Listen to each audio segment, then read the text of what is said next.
And of course, pronoun, which replaces noun as a substitute word. Yes, we had learnt adjective as a qualifying noun.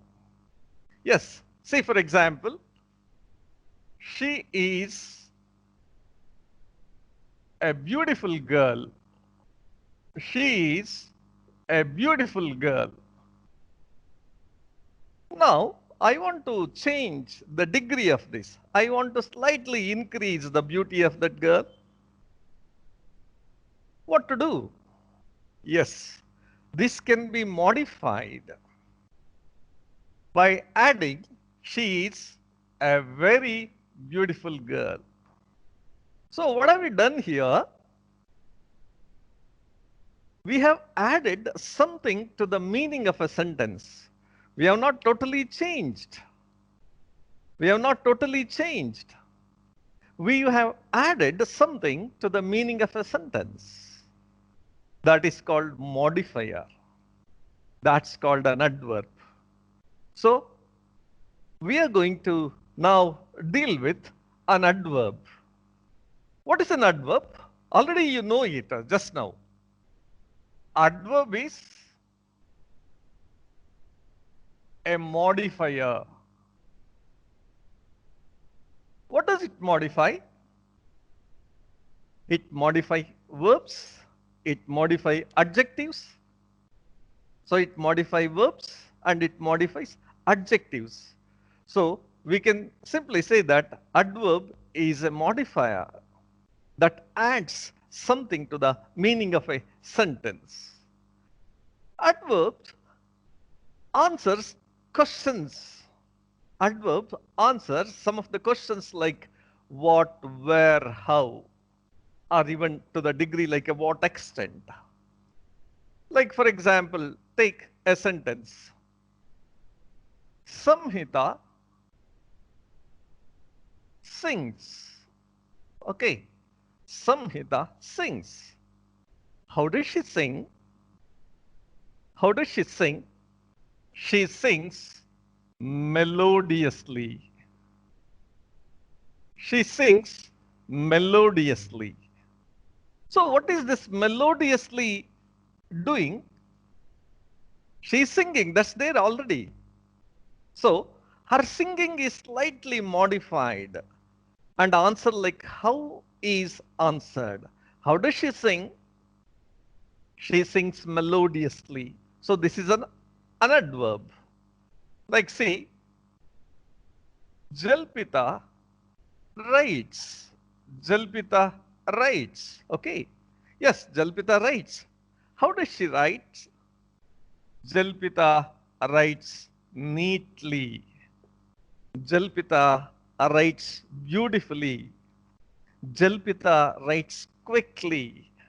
Jalpita writes fastly. Now you see here another one. Shobana smiles. Shobana smiles. How does she smile? She smiles cheerfully. So here in all the three sentences, we have seen like a melodiously, neatly, cheerfully. These three words are adding something to the meaning of the sentence. They are modifying these verbs, smiles, writes, sings. So that's an adverb. So once again, adverb is a modifier. It adds something to the meaning of a sentence. And it answers some of the questions like how, where, when. That's what, of course, we are going to deal with separately. Adverbial clause of time, adverbial clause of place, adverbial clause of degree, all those things. Here, anyway, we will mention it. Like we have adverbial clause of place, adverbial clause of time, adverbial clause of manner, adverbial clause of determination, adverbial clause of quantity, adverbial clause of degree, we say sometime, or adverbial clause of purpose also we have, and adverbial clause of affirmation and negation we have. So, yes, now we'll go to the kinds of adverbs. kinds of adverbs, whatever we have seen in classes. Just let us see adverb of place. Like we'll see adverb of place.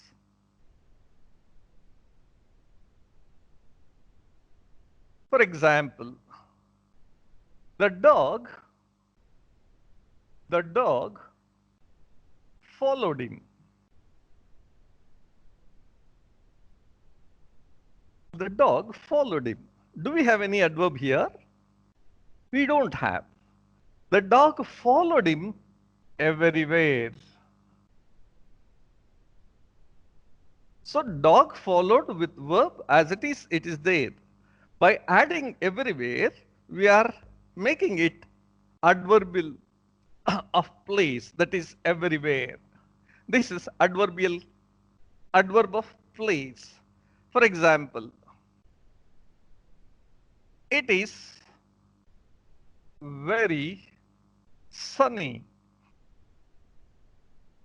It is very sunny.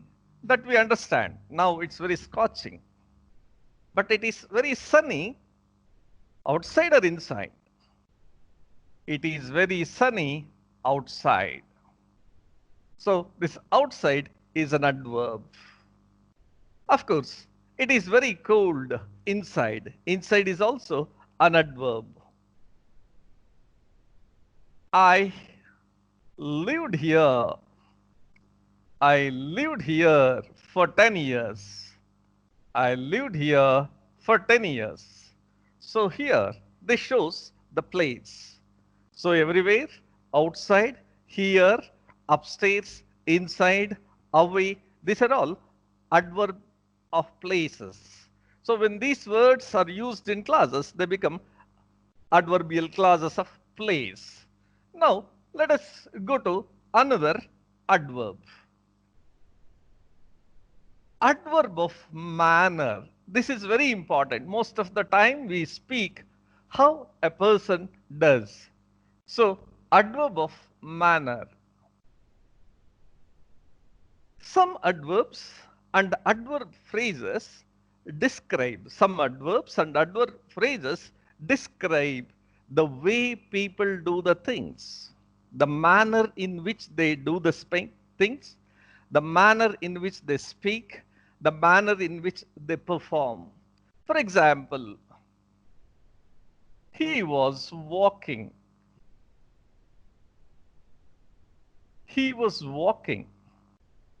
How was he walking? He was walking lazily. Okay? He was walking lazily.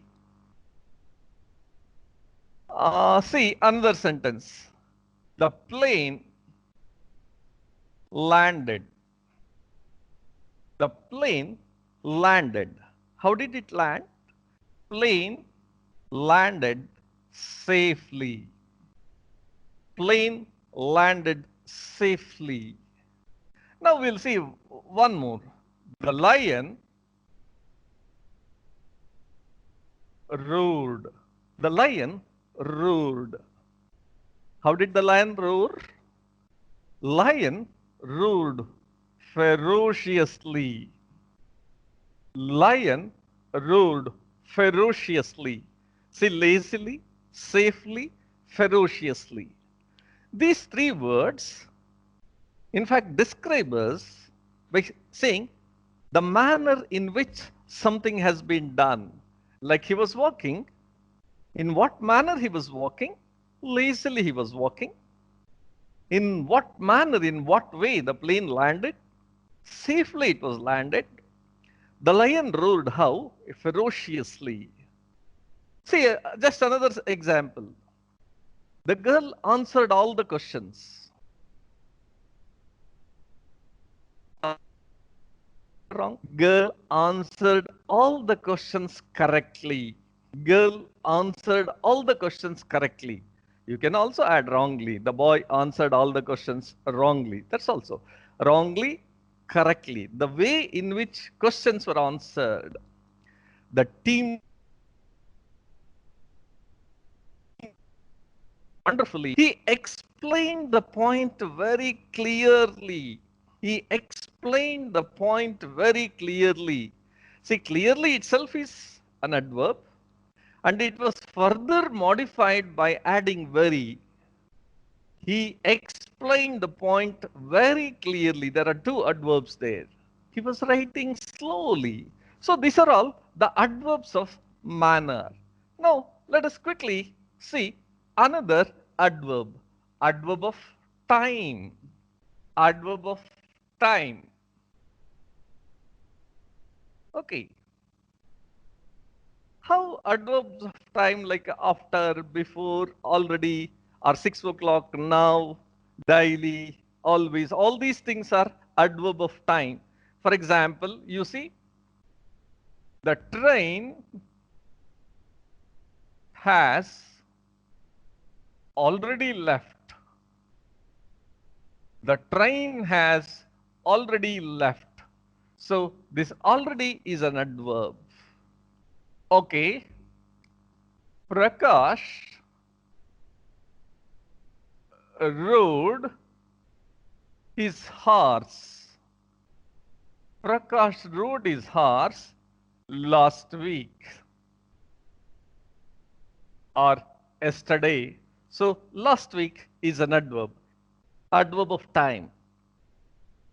We shall begin, we shall begin class now. We shall begin class now. When shall we begin class? Now. When did Prakash ride his horse? Last week. The train has left already. So here these things like already, last week, now, these are all adverbs of time. At the same time, he came much before me. Normally in grammar classes when past perfect tenses are taught, the patient died before the doctor arrived. So in order not to blame the doctor, we use the patient died before the doctor arrived before. Or if you use by chance, the patient died after the doctor had arrived. So we would be blaming directly the doctor. So this after and before, all these things are adverb of time. In the time itself, with a slight modification, with the slight changes, we have adverbs of frequency. See, there is a slight difference, adverbs of frequency. Some adverbs and adverb phrases answer the question, how often an action is done? How often an action is done? They are called adverb of frequency. For example, how often do you go to temple in a week? Weekly, once I go. Or every day I go. Always I go. Now see some of the children sentences. The children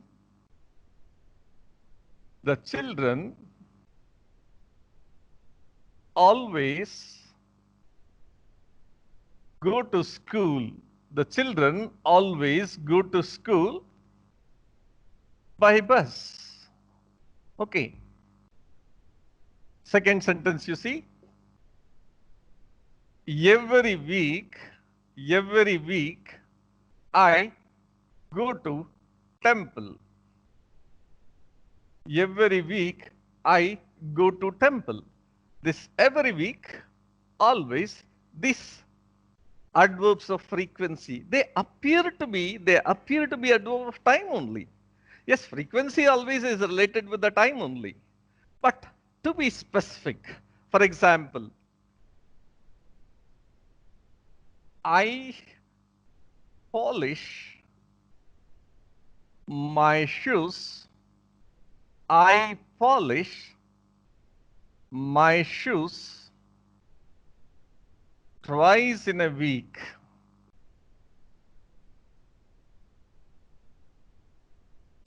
I polish my shoes twice in a week. Often I meet people. Often I meet people. In my school, seldom children speak English. in dormitories. In my school, seldom children speak English in dormitories. See, this is seldom, often, twice, all these things, they are adverbs of frequency. Now, we'll just see other adverb.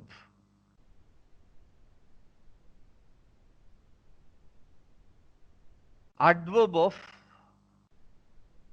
degree, or we also call it as adverb of quantity. Adverb of quantity. Some things we can't speak in terms of kgs or volume. That's why we call it as degree. Like the sea is very stormy. Sea is very stormy. Am fully prepared. Am fully prepared. He was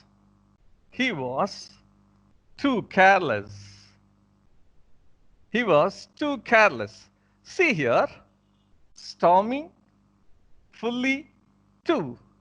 This shows some quantity, some degree. So that's why they are adverb of degree or quantity. Samhita sings pretty well.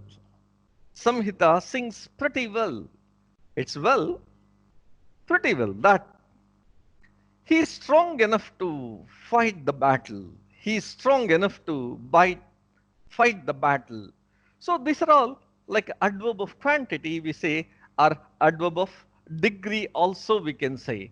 Now one more adverb we can go. Adverb of purpose. Adverb of purpose, or we can also use it as adverb of reason. He therefore left the school. He therefore, of course, there's a reason. We have explained further. He was sick, he was unable to adjust here, therefore he left the school. So therefore gives us the reason why he left the school. So this is adverb of reason. See another sentence. He is hence unable to, he is hence unable to refute the charges. Okay, so somebody is blamed, somebody is charge sheeted for some reason. He is hence unable to refute the charges. So this can be adverb of reason. We all go for picnic. We all go for picnic. What's the reason? What's the purpose? We all go for picnic for enjoyment. We all go for a picnic for enjoyment. So that's the purpose of going for a picnic. So this is adverb of reason and adverb of purpose. Now let us see one more also. Adverb of affirmation or negation. Adverb of affirmation, of course equally negation also. Adverb of negation. Okay. Surely you're mistaken. Surely you're mistaken.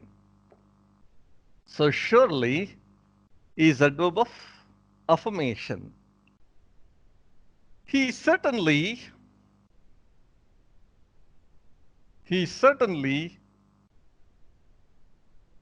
went out. So certainly is once again adverb of affirmation. So adverb which says yes or no to some questions. They are adverbs of affirmation and adverb of negation. Now, let's see. This is very important for you. How adverbs are formed. See, most of the adverbs are formed by adding ly to their corresponding adjective, like beautiful, beautifully, angry, angrily.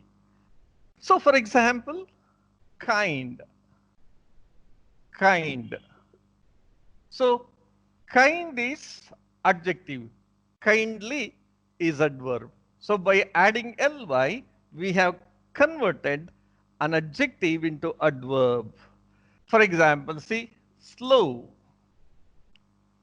slowly, right? And hard, hardly.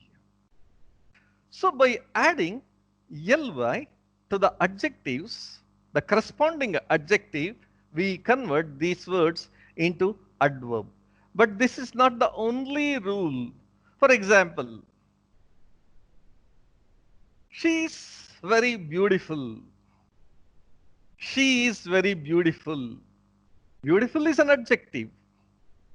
So how to convert this beautiful into adverb? She is beautifully dressed. Of course, here we have added only ly. He is a strange person. He is a strange person. He behaved strangely with all of us. So here also strange is an adjective and strangely by adding ly we have changed this into adverb. So whatever the examples that we have seen here that shows that by adding ly to the corresponding adjective, we can change an adjective into adverb. Now, let us see some of the things which are slightly different from this common rule of adding ly. For example, happy. When some words end in y, some words end with y, replace it with I and then add ly. For example, happy becomes happily. This y is removed and that has been replaced by I and we are adding ly happily. The same kind angry. So the common rule what we can derive here is words that end with y, adjectives that end with y. We add ly sure, but we would be replacing y with I, like happy, happily, angry, angrily, lucky, luckily. If the adjectives end with able, able, for example, probable, PROBABLE, probable. So probably,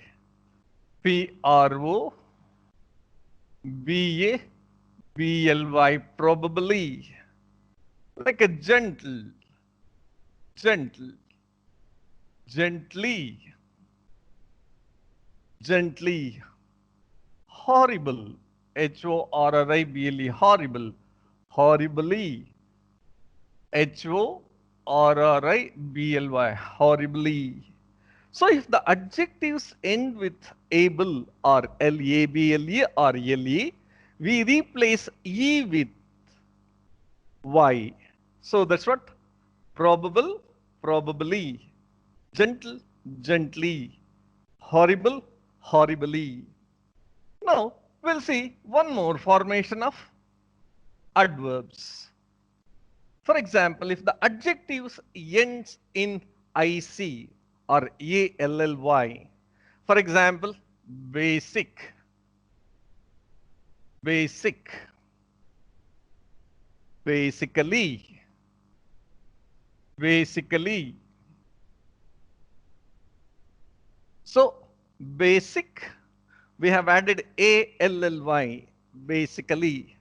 For example, economic, the same, economically, economically. So the words that end with the C carry ALLY.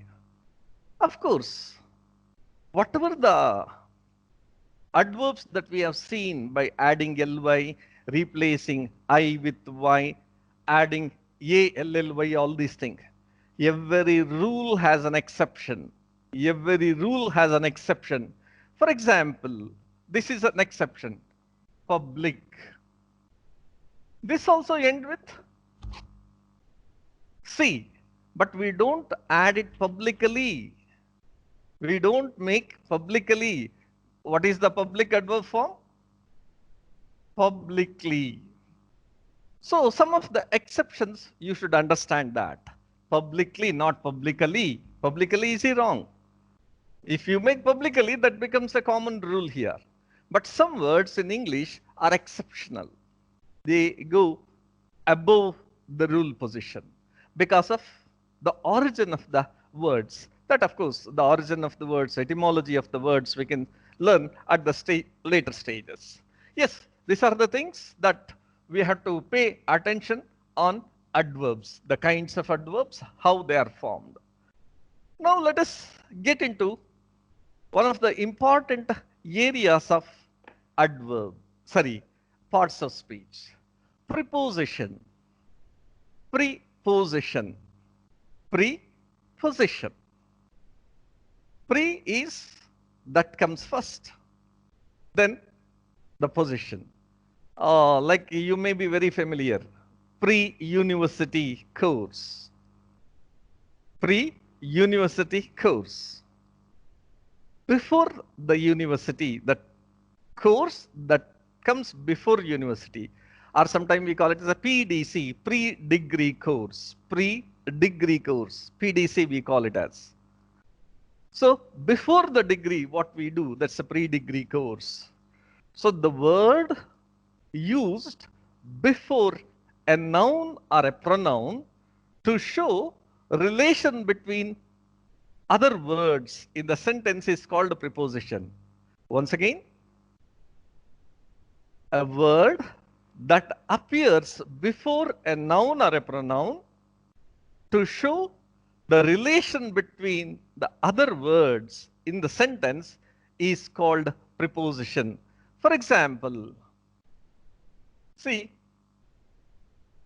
there's a cow. There's a cow in the field. There's a cow in the field. So cow is a noun. The field is a noun. So in has come before this field. See, for example, he is fond of tea. He is fond of tea. Tea is a noun. Of comes before a noun. So that shows the position. For example, I go to market. I go to market every day. So market is a noun. This to comes before that. I go to market. So here to, of, in. These are all prepositions. Now, some of the common prepositions that tells the position of a noun or a pronoun, you may be quite familiar with. You might have already learned. For example, on, in, of, under, about, against, into, over, from, for, across, even upon, without, in front of, between. All these things are just a commonly used preposition. Now, prepositions have three types. Prepositions of noun, preposition of adjectives, preposition of verbs. What do you mean by that? Preposition of noun, preposition of adjective, preposition of verb. For example, see here, his fear of flying. His fear of flying made travel difficult. Okay. Fear of flying. Fear of flying. So this is preposition of noun. Then, for example, Amit is Amit is afraid of bats. Bats is a noun. So we have a preposition here. But are we going to consider bats are afraid here? So in a phrase, afraid is an adjective. So here comes the preposition. So fear is a noun. So now verbs and preposition. I live in this house. I live in this house. Live is a verb. So here live in is a preposition. So we have three kinds of prepositions.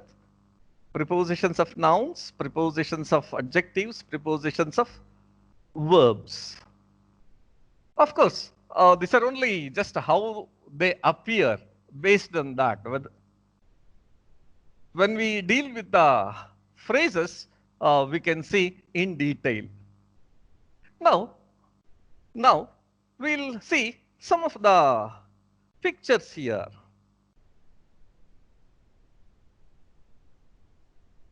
Some of the pictures, these pictures may probably help you to exactly understand.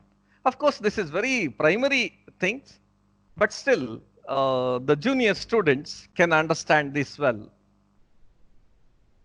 Apple is on the table. See the position of the apple. Apple is on the table. On comes before the table noun. Like apple is under the table. Apple is under the table.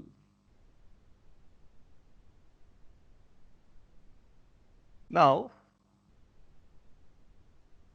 we'll see in front of. My brother is hiding. Sorry, my brother is standing in front of me. My brother is standing in front of me. The same thing you can slightly convert it, you see here. My brother is hiding behind me.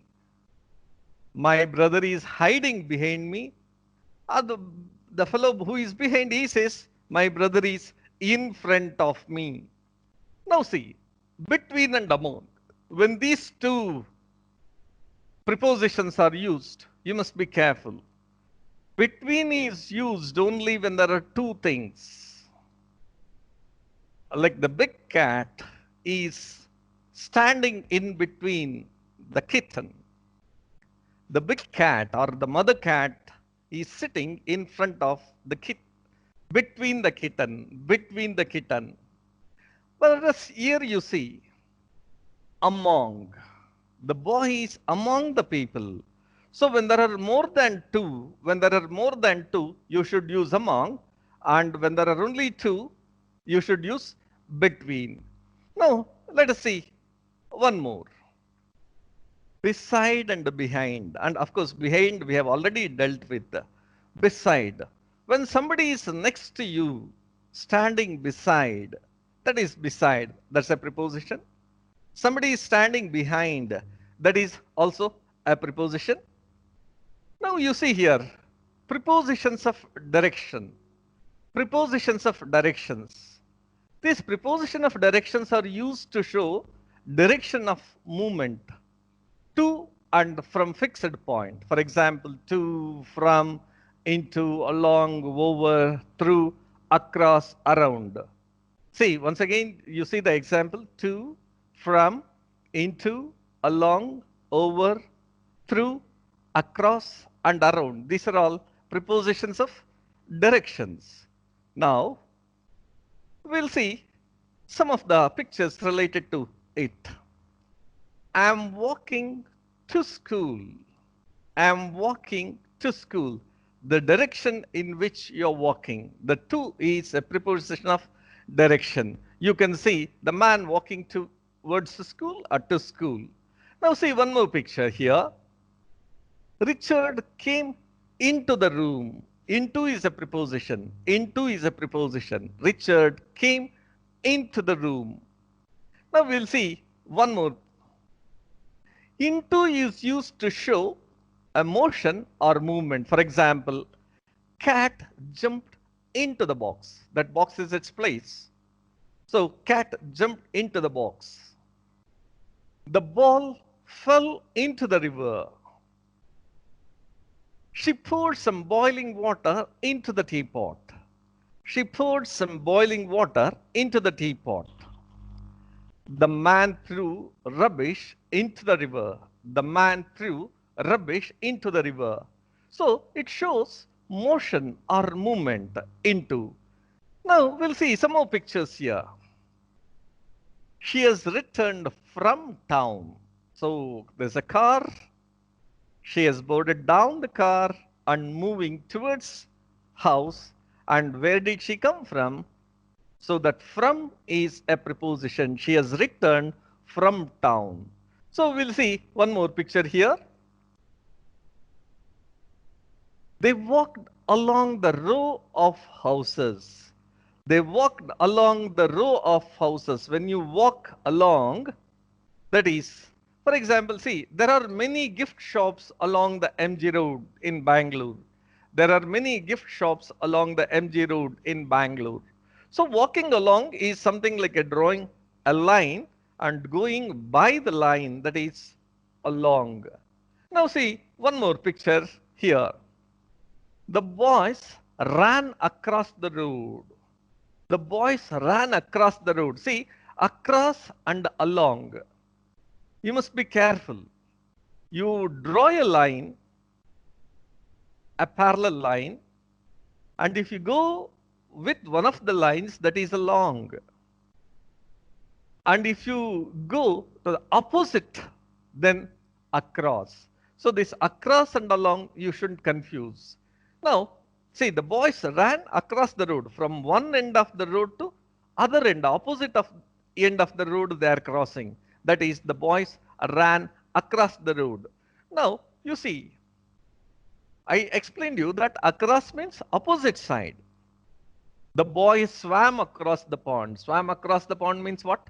One end of the pond to other end of the pond, opposite end of the pond. Samhita is walking across the road, one end of the road to opposite end of the road she is walking. Jalpita walked across the river by using the old bridge. So from one end to the opposite end she is walking, but by using the bridge. So this across and along, you must be careful. Now we'll see some more preposition through pictures. They are running around the tree. They are running around the sea. So you can see the arrow marks here in this picture. They are running around when they are taking a circle, or you can say a circular motion. We use a preposition called around. Now we'll go for another picture here. A cat ran around the stool chasing the mouse. The cat ran around the stool chasing the mouse. Now see here. Tim jumped over the fence. We always have a confusion between on, over, and above. So this you must be careful. On is you have almost placed the apple is on the stool. But Tim jumped over the fence. He will not be touching the jump. over the jump. When we use above the fence, Tim jumped above the fence. Is see over and above, that's the difference. The difference of degree. When you have a higher degree, we used above.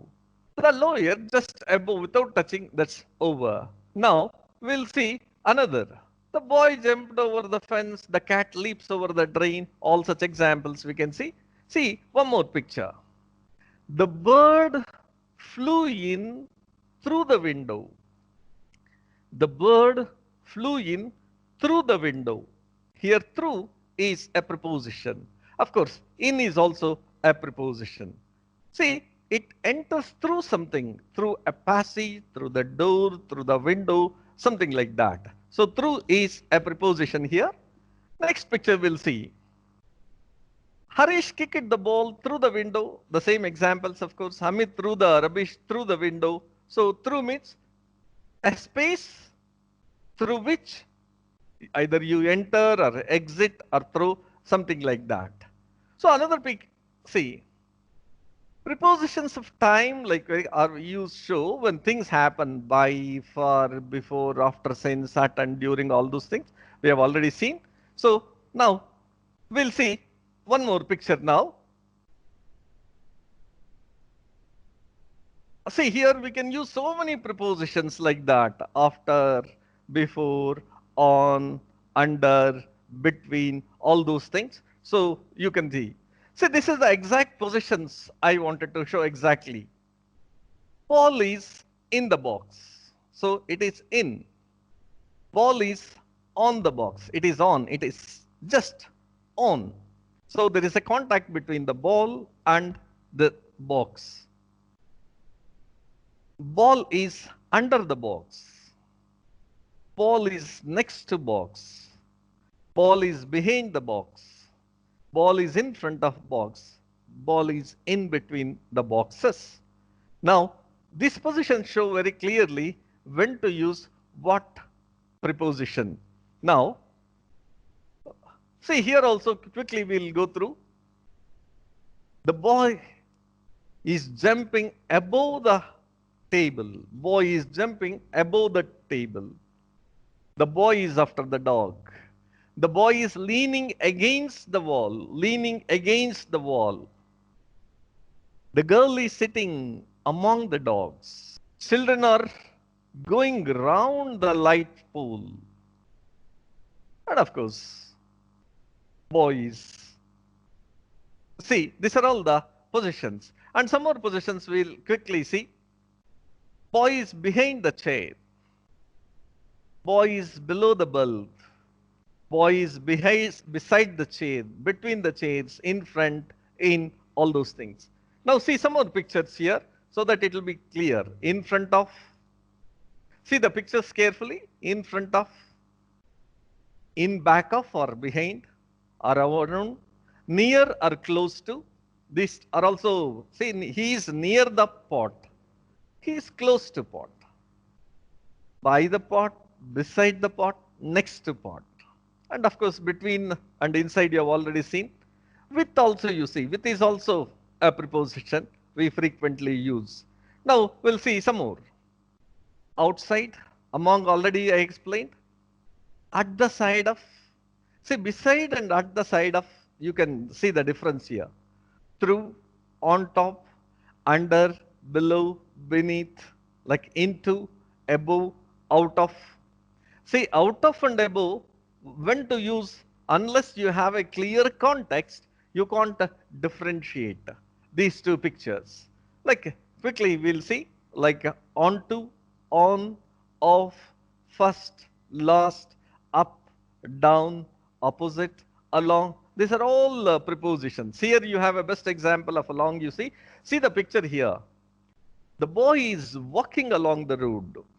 Walking along the road means like he has drawn a line and he is going along the road. But when he says boy walking across the road means from this end to other end. So this along and across, you shouldn't confuse here. Yes. Now at, over, across, past, toward, these are all the prepositions we may need to use very frequently. Now, we'll quickly go for conjunctions. We'll go for conjunctions. These are all very simple. You are quite familiar with conjunctions.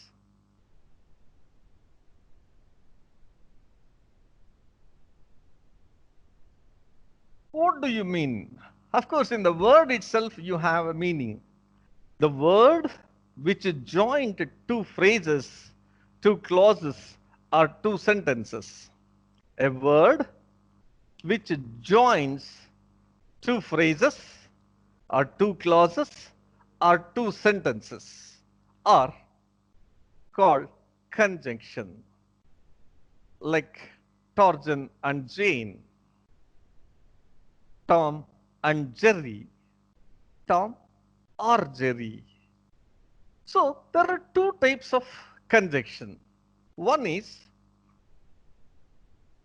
coordinate conjunction. Coordinate conjunction. What do you mean by coordinate conjunction? Coordinating conjunction is to join words, phrases, and clauses together, which are usually grammatically equal. Grammatically equal.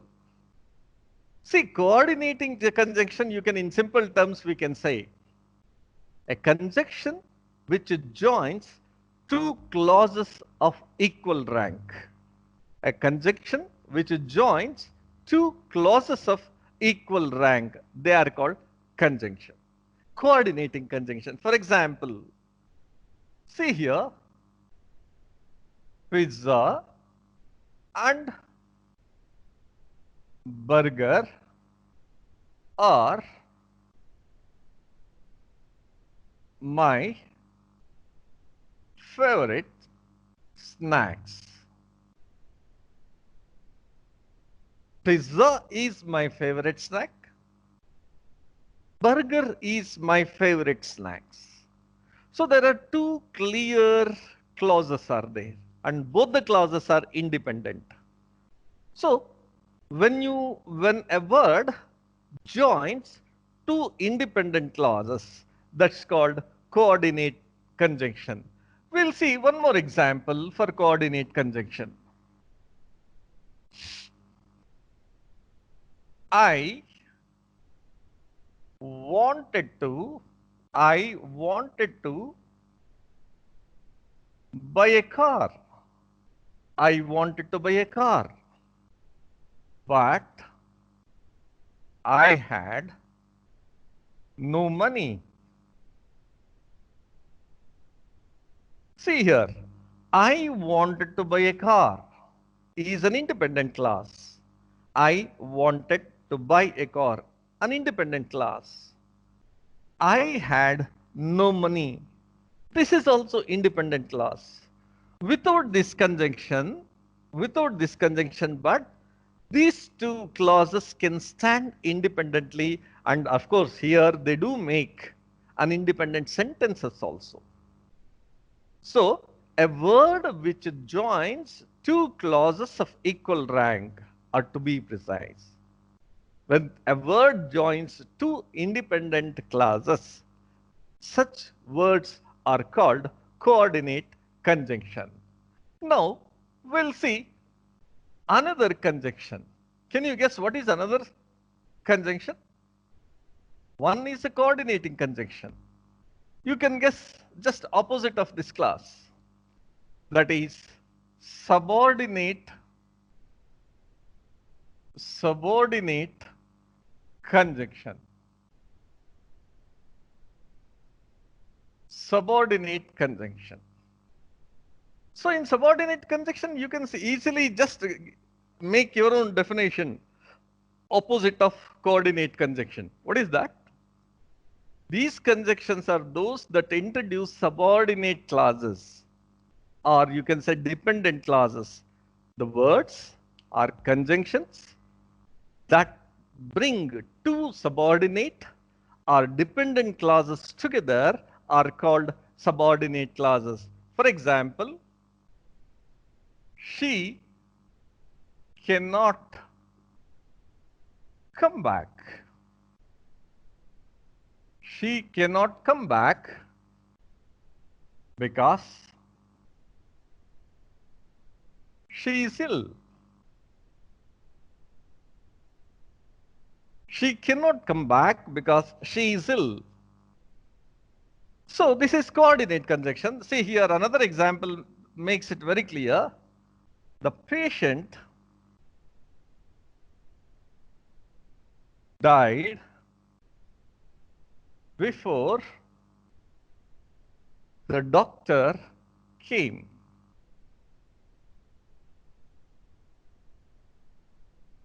See, the patient died before the doctor came. So here, patient died is a dependent clause, and before the patient died is independent clause, before the doctor came is subordinate clause.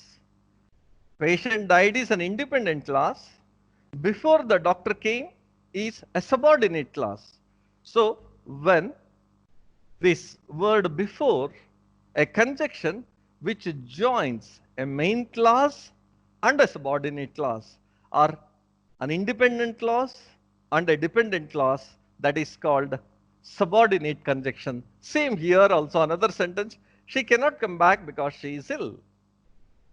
She cannot come because she is ill is one, she cannot come back is independent clause, because she is ill is subordinate clause. So one independent clause and one subordinate clause, or one independent or dependent clauses together are brought together by a word. Such words are called subordinate conjunctions. Sir, shall we take a break? So dear learners, we will go for a break of 5 minutes and then we will resume it.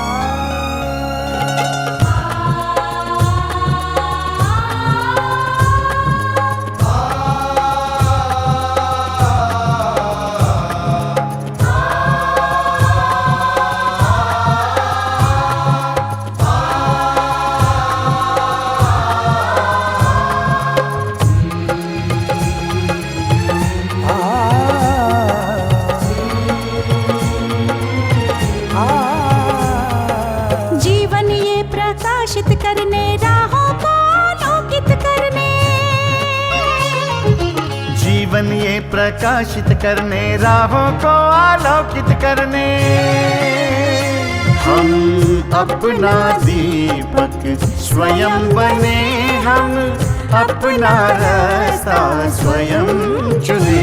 हम अपना दीपक स्वयं बने, हम अपना रास्ता स्वयं चुने। जीवन ये प्रकाशित करने राहों को आलोकित करने।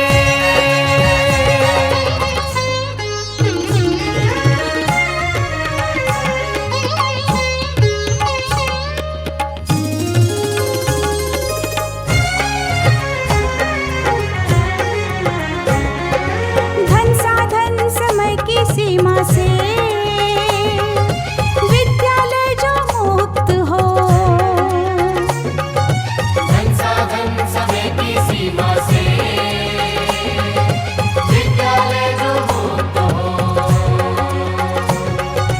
कभी पढ़े हम कहीं पढ़े वे विषय की लोच से युक्त हो। कभी पढ़े हम कहीं पढ़े वे विषय की लोच से युक्त हो। मित्रों हम उठे और जागे, मंजिल आने की ध्वनि सुने, हम अपना दीपक स्वयं बने, हम अपना जीवन ये प्रकाशित करने राहों को आलोकित करने।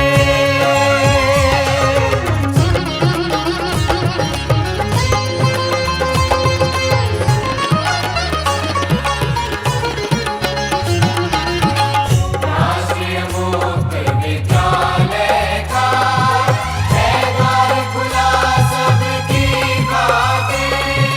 शिक्षा परीक्षा का अवसर एक बार ही क्यों मिलता फिर शिक्षा और परीक्षा का अवसर एक बार ही क्यों मिलता फिर दुनिया में इसके केंद्र बहुत कोई मन चाहा केंद्र चुने हम अपना जीवन स्वयं बने हम अपना रास्ता स्वयं चुने कोई मन चाहा केंद्र चुने स्वयं बने हम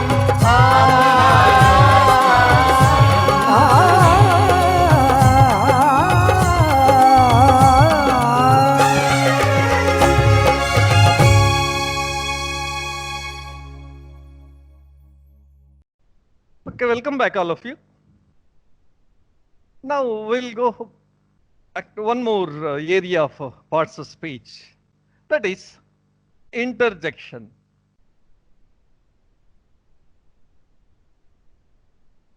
Of course, this is one of the smallest area, in fact, but dealing with a very big thing. Smallest area in grammar, interjection, but deals with a very, very big thing. What is that very, very big thing? Interjection deals with our emotions and moods. Interjection deals with our emotions and moods. Emotions of happiness, sadness, sorrow, surprise, shock, excitement, fear, joy, all these things. What is the importance of these interjections? Interjection express feelings. Of course, these interjections, you must be very careful with this. We have inflection in our voice while speaking. We have inflection in our voice while speaking. Whereas while writing, a writer needs these interjections to express the moods or the emotions of the writer. So it expresses writer's feeling. Maybe in the end or beginning of a sentence. See, either in the end or beginning.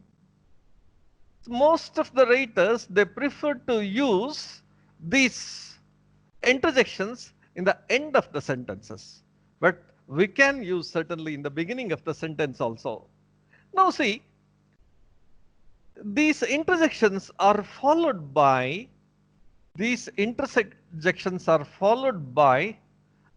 an exclamation mark. See, an exclamation mark. This is. So normally every sentence with an interjection is followed by an exclamation marks. Sometimes an interjection is placed between commas also. Placed between commas. See, if a shock or a surprise is of lesser degree, just with a comma, you can show it. If it is of higher degree, yes, show with this exclamation mark. Usually all these exclamation marks are used in formal writing, not informal writing, in formal writings only. Now, see, the interjections are used. Interjection are the words that express strong feelings, emotions,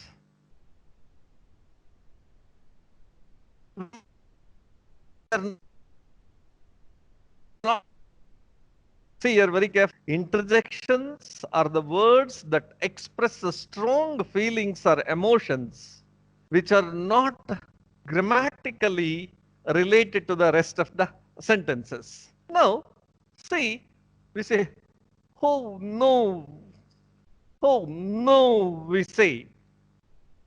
So this is a strong emotion, in fact. This is a very strong emotion. So there, see here, you can see these pictures. Oh no. So here, an exclamation mark is there. So somebody just barging in, gushing inside. And it's most unexpected. And you don't want the person to be in, oh, you say stop. So there's a strong emotion, the unwillingness to receive someone, unwillingness, or you are not happy with the performance of someone, you say stop. Then suddenly it hurts you. Maybe some ball hits you while somebody is playing and you are standing and watching, or maybe you are somewhere else. So it pains you. When it pains, you say, ouch. So that expression of pain, you're shocked, wow. And these days, so we see in all these TV shows, the wow factor, they wanted it. And something different, something new, something extraordinary. So that wow. So these are all the interjections only, exclamation marks we see. See, interjection, how, where else we can use? These interjections show happiness particularly. Happiness, like you have won the match. You thought that you cannot just win, but you have won the match. So how do you express your happiness? Hurrah! And it was the most expected match, but you lost. Alas, alas. You thought that you would get first rank in CET, but you got 50,000 or 60,000 rank. What happens? Alas. So that expression of sorrow, like, grrr. See, that's what I told you. In formal writing only we use this exclamation marks. Otherwise we have always inflections. When you want to show anger, when you want to show surprise, or any other emotions we have, in all these cases, interjections are used. Now, see, I already explained this. Use an exclamation mark if the emotion is strong. Wow, I won the lottery. All people cannot win the lottery, sure. So 1 in million, 1 in 10 million, like that. So when the emotion is too strong, you can certainly use exclamation mark. Wow, I won the lottery.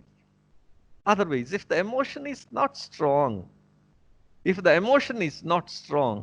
a comma. That's more than enough. You need not use exclamation mark. You need not use exclamation mark. For example, you see a small sentence. Wow, I have a potato curry and roti for lunch. This is not a big surprise.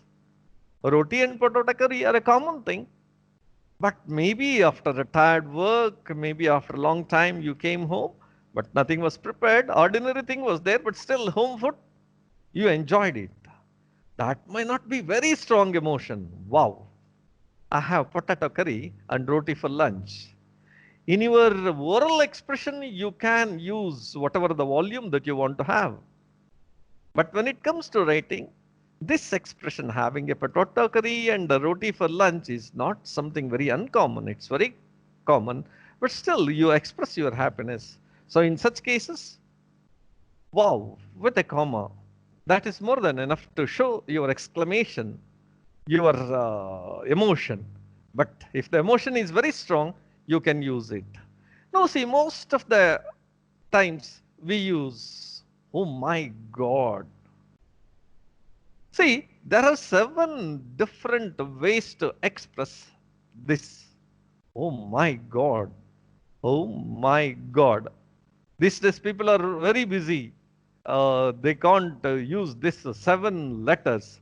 Oh my God. 7 letters. My God, where is the time for us? So we say OMG. OMG. So we are shortening everything. So this oh my God can be used in different contexts, in different areas as per the socio-cultural background. Gosh, oh gosh, goodness, goodness gracious me. Instead of oh my God, we can say for heaven's sake, for God's sake. And see, these are slightly strange. Holy moly, holy moly. So, oh my God, the same thing. Oh my goodness, blimey, oh golly. So, this oh gosh, goodness gracious me, for heaven's sake, holy moly, oh my goodness, blimey, oh golly. These are the expressions we use in place of oh my God. Now see some of the common interjections we can see here. Ouch. When do you use ouch? That we'll see when to use. See this you can list it out, the common interjection. Ouch, oops, lol. And these days somehow though it is bad, still we keep on using shit. Oof. Hurrah. We know it already. I explained also. Wow, you know it. Ha. Alas. Oh. So, when to use these things? We'll just see. Excuse me, sir. Yes, sir, please. Sir, can we take some questions, sir? Yes, sir, please, please. Sir, one learner, Mr. Neeraj Meena from JNB, is asking which adverb is used when we take time? When we take adverb of time is used like when. It is a coordinating, subordinate, this one. For all adding subordinate, one main clause and one subordinate clause when we use that, we use when. So that is adverb of time, like always, frequently, often, seldom, evening, morning, all these things are adverb of time. So based on the context, based on the situation in which you are there, in which you want to use, that you can use it. Sir, the learner Meena Yes. is asking, can we end a sentence with preposition? Give example. Yes. Where did you go to? Where did you come from? See, normally in a question, where you come from or from where you come, normally, see, in a formal position, from where you are coming, from where you are coming, that's a formal sentence. But you can always use, where are you coming from? So, from is a preposition. So, prepositions using at the end of the sentence these days, it's a fashion and it is most appreciated one.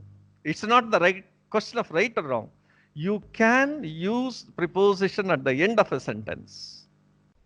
So there are many such examples. So you can use preposition at the end of sentence, but preferably in informal situation. But somehow in formal situation also it has been accepted these days. So best example, sir. Sir, Okay, please. if you are continuing, yeah. No, sir. Next question. Okay. Next question is, sir, what are the 4 types of conjunctions used in English? What are the 4 types of conjunctions? See, Yeah. conjunctions are basically based on the 2 types of conjunctions that we use. One, coordinate conjunction and subordinate conjunction. Coordinate conjunctions, when there are clauses of 2 clauses of equal rank are there, we use coordinate conjunction. They coordinate 2 clauses and bring together. And the other thing is subordinate conjunction. One main clause and subordinate clauses. Otherwise, like we can make a big list of conjunctions, like of equal rank or different ranks or different purposes, we use that. But normally in a formal situation, we use coordinate conjunction and subordinate conjunctions. Sir, Yes, another Another question is from Riddhi. She is asking, sir, explain me about the relative pronoun with some example. A relative pronoun. See, person and thing. Person and thing. Which and whom. These are the best example for relative pronouns. See, I'll show you some examples here. Of course, pronouns we did not deal with. We had already dealt, but it doesn't matter. See, he is the person. He is the person whom I met in the market. Whom I met in the market. So here whom is a relative pronoun here because it relates two clauses. He is the person I met in the market. I met in the market is a main clause and he is the person is a subordinate clause. This whom, a pronoun, joins these two sentences. This is a relative pronoun. Now see,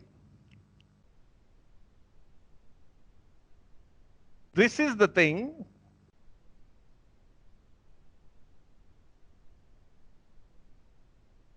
which I wanted to buy. This is the thing which I wanted to buy. So here which relates to things here. So which and whom are the best examples to give for a relative pronoun. Next question, sir. Yes, sir. Sir, next question is that what are quantifiers, articles, demonstrative, and possessives? Okay. This area also we had already dealt in last week. A lot of questions were pouring in. Articles, determiners, and quantifiers. Articles A and the. Articles A and the. Determiners. This A and the are all determiner also. See, then your question was also quantifiers. Quantifiers is a part of determiners. When it deals with quantity, like a sum, few, a few, little, a little, these are all quantifiers, and all the numbers 1 to infinitive or 0 to infinitive are quantifiers. Now your doubt about articles and determiners. When you are dealing with a specific thing, we call it as articulars. In general, where it is determined, the position of a particular noun or a pronoun is determined, in general, that is determiners we use. Awesome. Now, see, some of the interjections like how that expresses surprise and satisfaction. Alas, of course, sorrow. Alas for sorrow. Hurrah, that's for excitement. Oops. So when you have committed a mistake and that mistake is identified by you, then oops. And exclamation of pain. When you when you want to express pain, that's what I gave an example. You are standing somewhere and unexpectedly a ball comes and hits, but you are not angry. But you want to express your pain. Ouch, ouch. So that's explanation or exclamation of pain. So some more interjections we'll see here. See now here, ouch, I said for pain, oops for recognition of mistake, lol we use. See, this lol and what for it is meant, what is the short form and how it is used now. This is what exactly how the language changes. LOL is a short form for love, lot, lots of love, lots of love. That's LOL. But now I think you youngsters may be knowing better. LOL is used to make fun of somebody, to mock at somebody. That's what I told you. Interjections, when you use, you must be very clear. Interjections are normally used in formal writing with this exclamation marks. So when you use lol in a formal writing, lots of love it means. But when you use in oral language, in an informal language, the inflection in your voice, that shows lol. That is, lol is you are making fun of somebody, you are very satirical about somebody. Oh, hurrah, wow, ah, alas, stuck. This wow and oh, this wow and are very frequently used. So these are the common introductions we have. Anyway, we'll have just recall whatever the things that we have studied today. We have studied adverbs. Adverb is a modifier that adds something to the meaning of a sentence. Then we had a prepositions. Prepositions tell the position of a noun or pronoun that appear before noun or pronoun. Then we have conjunctions. In conjunctions, we had two types, coordinating conjunction and subordinate conjunction. Coordinating conjunction bring two clauses of equal rank together. Subordinate conjunction, one main clause and another subordinate clauses, they bring together.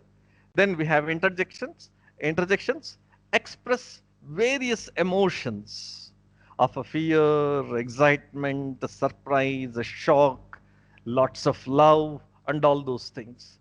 So parts of speech are very, very important and very basic language elements. Normally, it starts from very primary classes itself.